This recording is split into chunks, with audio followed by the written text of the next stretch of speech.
엄마표 영어 제대로 실천하면 닿을 수 있는 끝. 욕심 부려볼 만한 그 영어 끝은 어떤 모습일까요? 7번째 이야기 시작하겠습니다. 세계적으로 유명한 도서관들을 24시간 손에 쥐고 사는 현대인들, 벗어나고 싶어도 벗어날 수 없는 인터넷 세상이지요. 내 아이가 그 안에서 제대로 된 정보나 지식을 얻게 하고 싶다면 반드시 기르고 향상시켜야 하는 능력이 있습니다. 영어로부터 자유로워져서 언어의 한계를 뛰어넘고 논리적이고 창의적인 검색에 능숙해지는 것이지요. 아이가 영어가 편안해지며 크게 변한 것이 있었습니다. 바로 검색 방법이었지요.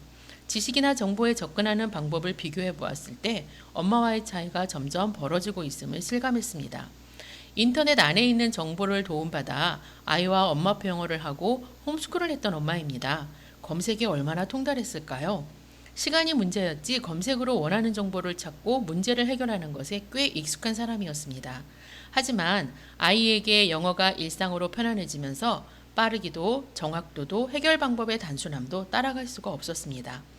오로지 주입식 교육 안에서 객관식 시험에 익숙한 엄마의 검색 방법은 무조건 녹색창이지요. 당연히 검색어는 한글로 제한되어 있고요. 왜냐하면 내 언어의 한계니까요.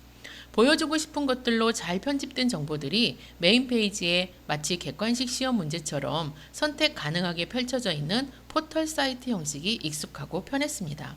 문제는 객관식 나열에 그치지 않고 때로는 선택받기 위해 왜곡된 정보를 두드러져 보이게 만들어 놓아도 그것에 현혹되어 시간 낭비를 하는 것도 모자라 잘못된 정보를 진짜로 믿어버리기도 하지요. 아이의 검색 엔진은 언제부터인가 구글이 되었습니다. 당연히 검색어도 검색 결과도 영어지요.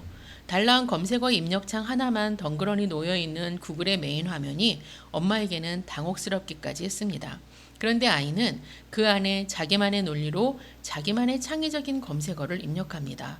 누군가 정확한 근거 없이 카더라로 남기는 글이 아니라 원하는 정보가 있는 신뢰할 수 있는 사이트에 정확하고 빠르게 접근해서 정보를 얻고 문제를 해결하지요. 원하는 정보를 얻기 위해 논리적으로 생각하고 창의적인 검색어를 조합해서 구글 검색창에 입력하는데 그 언어가 또한 구글이 원하는 영어였으니 찾아지는 눈에 번쩍 뜨이는 좋은 정보들은 우리말의 한계에 갇혀 국내 포털 사이트에서 얻을 수 있는 것들과 분명한 차이가 있었습니다. 세상은 달라졌습니다. 지식과 정보가 인터넷에 말 그대로 널려 있지요. 며칠만 미디어나 인터넷을 멀리하면 되짚어야 하는 지식과 정보의 양은 헤아릴 수 없이 많아집니다. 배운 것도 많지만 배운 것이 금세 불필요해지는 세상이지요. 새로운 지식이 생성되는 주기도 짧고 생성되고 소멸되었다 재생산되는 주기 또한 그리 길지 않습니다. 이러한 세상에 대처하기 위해 아이들이 장착한 무기는 실로 위대합니다. 손에 들고 있는 핸드폰 하나면 만사가 해결 가능한 실마리를 찾을 수 있으니까요. 그런데 모두 같은 하드웨어를 가지고 있지만 어떻게 사용하는지에 따라 가치는 분명 다르겠지요. 그 가치를 극대화시키는 방법이 영어 해방과 검색 능력입니다. 각자의 검색 방법이나 능력에 따라 얻을 수 있는 지식과 정보의 한계와 제한이 있으니까요. 이미 인간의 뇌는 정보 자체를 기억하기보다 원하는 정보를 어떻게 하면 더 빠르고 정확하게 찾아갈 수 있는지 그것을 더 잘 기억하는 쪽으로 발달하고 있다고 합니다.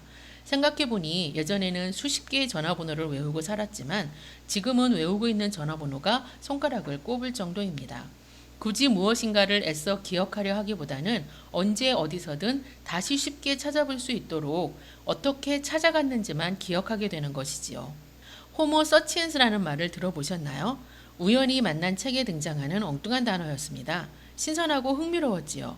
호모 사피엔스가 생각하는 인간이란 뜻인 것처럼 호모 서치엔스는 검색하는 인간을 일컫는 말이라네요.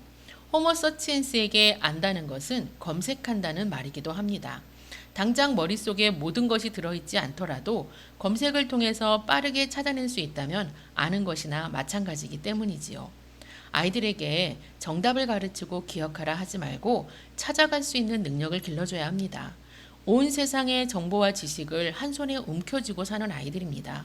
수많은 지식과 정보 중에서 신뢰할 수 있는 것을 찾아 그것을 새롭게 조직해서 스스로에게 필요한 정보로 재창출시킬 수 있는 능력이 필요한 시대입니다.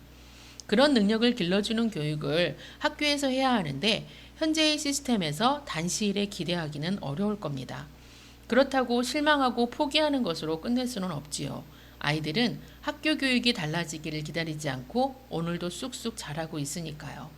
아이들 교육에 있어 진짜 부려야 할 욕심은 이런 모든 일련의 활동을 우리말뿐만 아니라 영어 자체로도 가능한 아이로 성장하는 것입니다. 집에서 아이를 가장 잘 이해하는 엄마가 아이와 함께하는 엄마표 영어. 이 길은 이 욕심을 현실화시킬 수 있는 방법이지요. 진짜 해보겠다면 제대로 그리고 이런 목표를 욕심부렸으면 합니다. 수년을 엄마표 영어로 애쓰는 이유가 그저 막연하게 영어 좀 잘했으면 좋겠다. 이런 소박한 목표는 아니기를 바라면서 누리부듬의 엄마표 영어 7번째 이야기였습니다. 감사합니다.